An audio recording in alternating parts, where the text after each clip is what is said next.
It is done.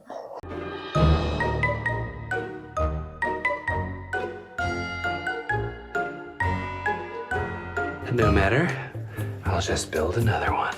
More mashed potato! Are you telling me that that scene doesn't come up in your head at least once a day? You and I are different people. Oh, that is very much caught in my hair now. We're leaving this on. We're making a new crown today. Oh, that shot looks a bit dark. Is that better? There's too much shadow in this room. I have bought loads of shiny new materials. The unique part of this project, the blue stones, which were so expensive, it kind of hurts to think about. I found a very, very close match. I've just jumped into the materials without even telling you what we're making. I mean, you've clicked on the thumbnail, so I'm sure you've gathered. You all voted for me to make Queen Victoria's Sapphire Coronet. This beauty. One of my favorite pieces, the most expensive one for me to source the materials for. The other ones would have been considerably cheaper for me to make. The thing you may or may not know about this particular piece is that it's adjustable. It can be worn in 3 different ways. It can either be worn as like a little bun band tiny version. I'm sure there are technical terms for this stuff, I don't know them. It can be worn as your classic crown style, or it can be worn more of like a headband, which is what it was worn like in the 20s. And originally I was just gonna make it in its crown form because I've made crowns before and I know how to make that kind of shape. But then I found a video. V&A Museum posted a video moving it about and showing you how it moves and how it's flexible, and you can see all the back of it. And with this knowledge of how it moves and how it all joins together, I'm thinking maybe I can actually construct it that way too, so I can wear it 3 different ways. That is my goal. That is the thing that is no doubt gonna give me a headache and make me pull out my hair by the end of this week, but I really want to try and do it. I just know I'm gonna regret this. She's psychic. We've decided to find it charming.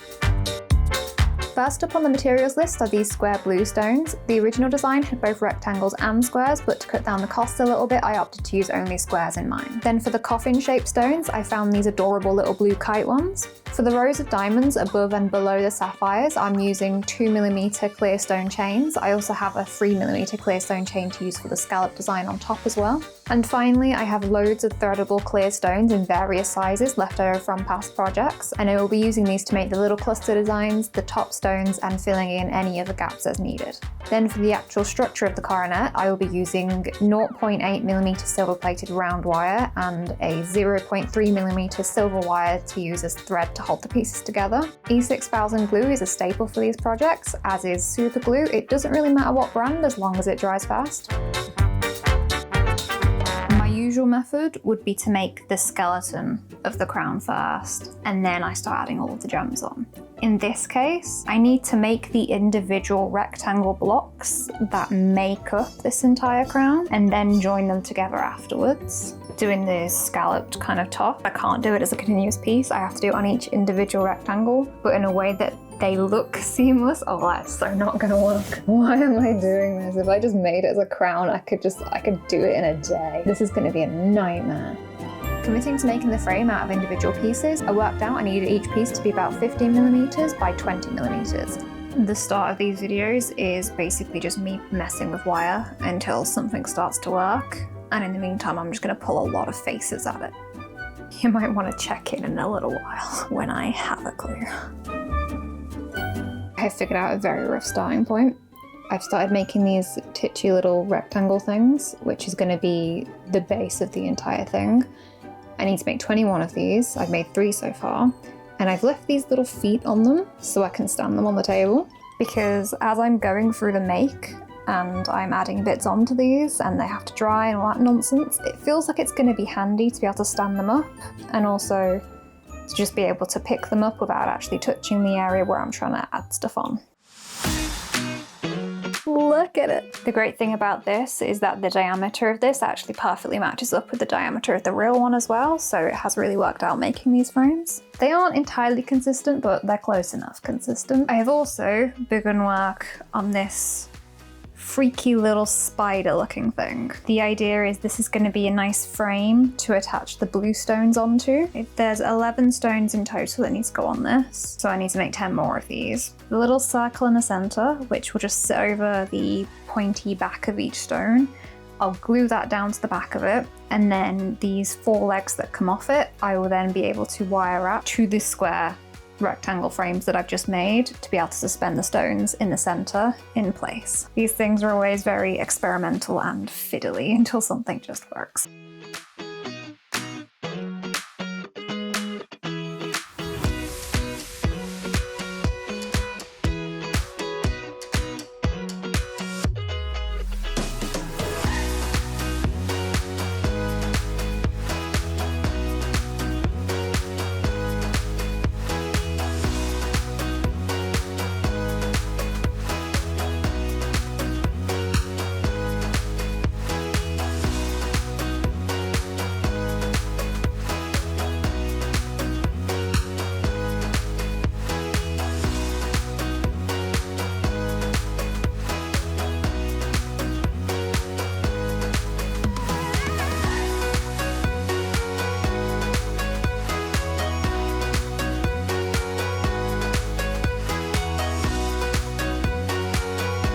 After the super glue had set, I put a little blob of E6000 on the mold to really hold it in place. Day 2. I know this crown isn't part of my usual collection, but I'm coordinating with the outfit today. Usually by day 2, I have something I can hold up and show you. I don't have that today because the nature of this crown means that everything is still in those individual segments. I can show you the individual segments. Right now, everything's looking like these little lock things. Cute little blue gem bedazzled locks with creepy little legs. This is always the stage where I doubt if anything is even gonna come out of this. You've just gotta go in it with hope. Lots and lots of hope. I made the frames to be the exact size of the real version of the coronet, but my blue stones are not a size match. They are smaller than the real ones, which means I am left with more empty space than in the real one. To compensate for this, I'm gonna have to add in extra clear stones to fill the gaps, so I'm going to have to stray away from the original design. I'm hoping I can still do this in a way that still gets the overall effect and design of the original, that it will still look like a good replica, going off memory here, but on the original, there's a single row of stones above and below the blue stones. I'm gonna go in and do that as my first step for today, but because I need to fill in more space, I'm actually gonna go 2 rows above and below instead of 1.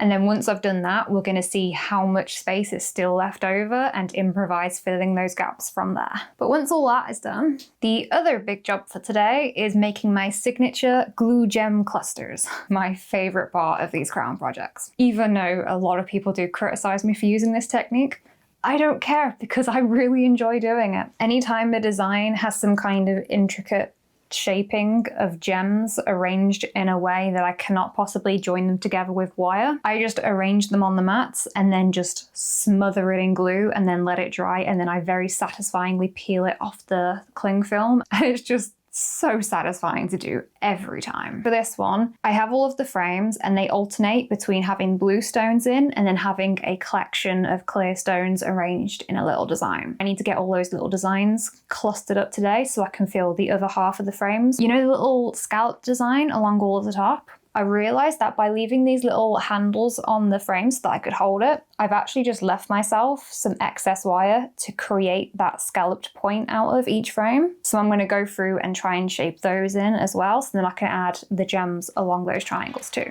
I began by adding the rows above and below the sapphires, and as you can tell, I felt really good about how much space was still left. Oh, no. I'm going to figure something out. This is going to be fine. I'll make it work.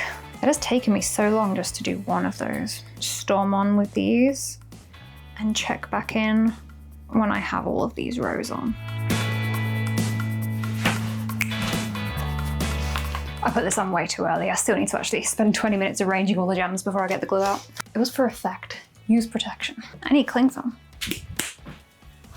I've come up with a rough arrangement. Should probably move the camera to actually show the tape. There we go. So I've already done a rough trial arrangement on my phone. I need to do 1, 2, 3, 4, 5, 10 of those arranged on the cling film, and then we'll put the mask back on and get them glued into place. I was trying to smoothly whip it out, but I just hit my head.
whilst I have the glue out, I also made the little sets of 3 that sit on top of the points. It is done. I'm now gonna let these dry and come back tomorrow.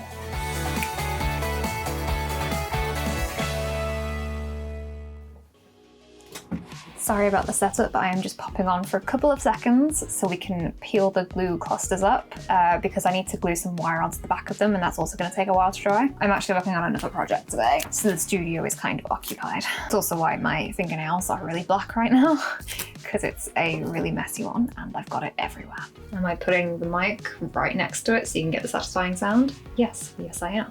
You will either love this sound or you will hate it. There is no in between. Don't worry, I'm only making you listen to that once.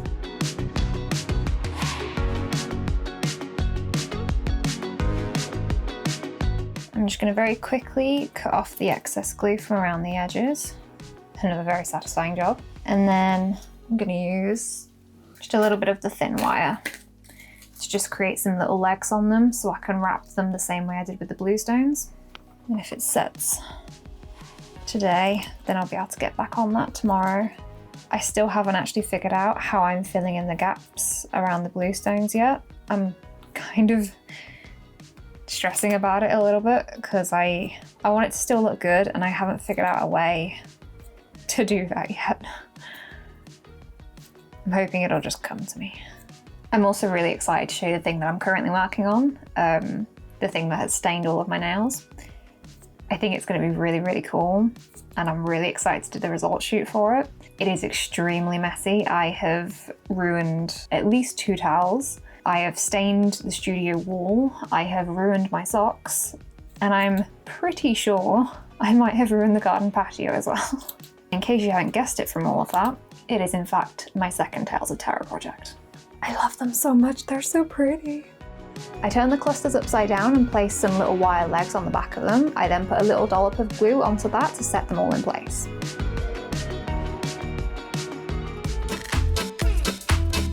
After I got back from holiday, I wrapped the clusters onto the frames and then began the process of wire wrapping the 2 rows of stones above and below like I did with the sapphire frames. I honestly thought this was going to be a morning job done in a few hours to move on to the next stage. I was wrong. It took me 8 hours. I'm so glad I set up on the sofa instead of doing this at the desk.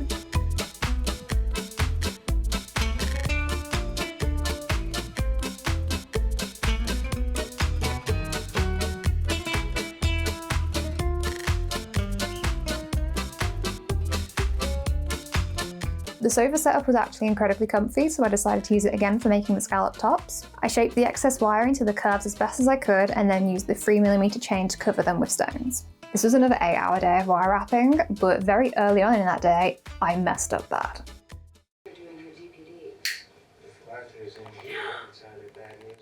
I was trying to cut off the excess wire and just straight up cut through the frame instead.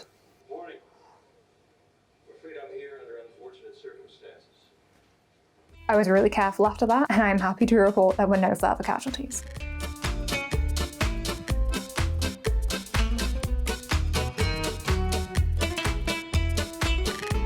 Allow me to start today's workload by imparting some wisdom upon you all. If you ever find yourself washing up and you're stacking all of the clean things on the sink next to you, and the cheese grater that you've just washed begins to fall, do not try and catch it. Why am I sharing this wisdom with you all? No reason. Do you remember at the start of this project when I said doing it in these individual little square pieces was going to make me cry at the end of the week? Yeah.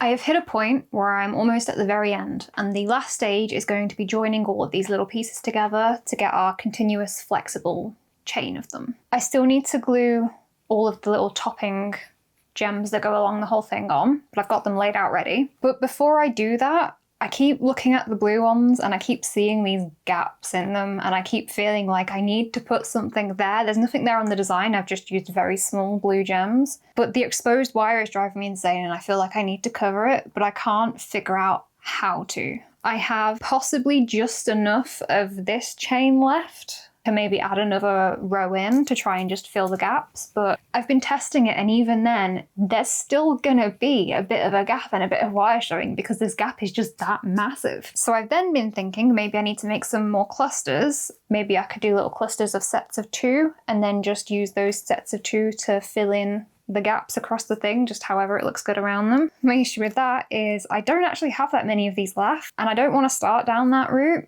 and not be able to actually fill in all of the gaps, which is feeling like it's going to be the case. So I don't know. I don't know if it's better just to leave it, if it's better to try and fill it, or if that's going to make it look worse. I feel bad about this whole thing. I've had a week and a half to try and solve this blue gap problem, and I've gotten nothing. Okay, here's what's gonna happen. I need to get the glue out to do the cherry on top gems anyway. And whilst the glue is out, I'm gonna use up the last of my 16s to make some pear clusters. Oh, I also need to repair that one that I just straight up cut open. It's just that kind of week. Using the E6000, I placed the tops of the frames and the corresponding topping stones into the same blob of glue to join them together.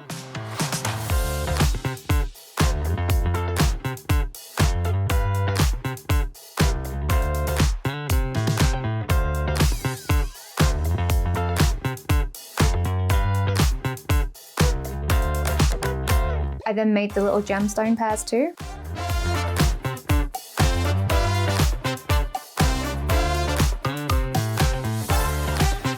I had to leave these to set for a while before I could return and do the last 2 stages of the project. One eternity later. I used a small drop of super glue to attach the mini gem clusters to the exposed wire above and below the sapphires. These set very quickly, which meant I could finally start joining the pieces together. I left either side of the frames as just plain wire, so I could use the 0.3mm wire to thread all of these sides together in a way that they'd still be able to bend around each other. And as you can see, the vision is coming to life.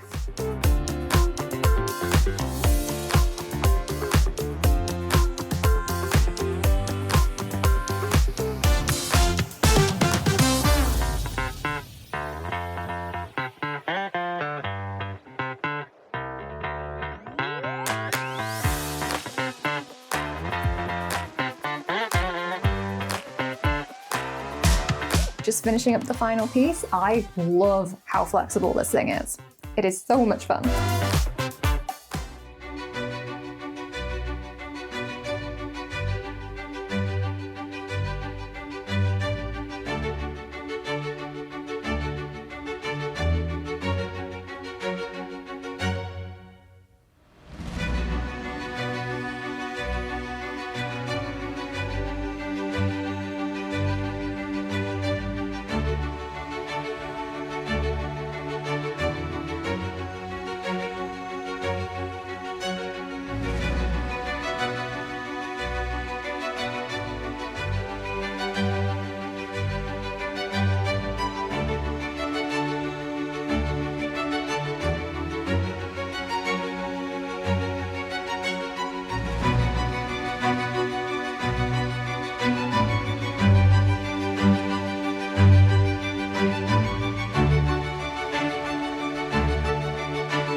Well, it's official. We have our 4th crown in the collection. She's going to sit on the last available tier on my little crown stacker. I shall have to order a new one. I love this one. I love that I can just roll it into that compact little ball, because just imagine if every crown I made I could roll up and store that smallly. I would be able to make so many without worrying about where I'm keeping them all. It was an absolute stressful nightmare, but I am really glad that I made it this way because it is great fun now that I have the finished piece, which is what I was hoping for. Just out of curiosity, what is everybody's favourite way to wear this one? Because I think I personally kind of like in between headband and traditional crown way of wearing it because it kind of gives flower crown kind of vibes, which I like. Wearing it the very small way is also pretty cute, but you need the right hairstyle for it, and I'm really rubbish at doing hair, so for me this is like the best choice because it requires very little effort hair-wise. Yeah, I'm curious which way you guys prefer it. Thank you so very much for watching along. I really hope you all enjoyed this video. When I make crown videos, I tend to get a lot of questions about the materials that I've used.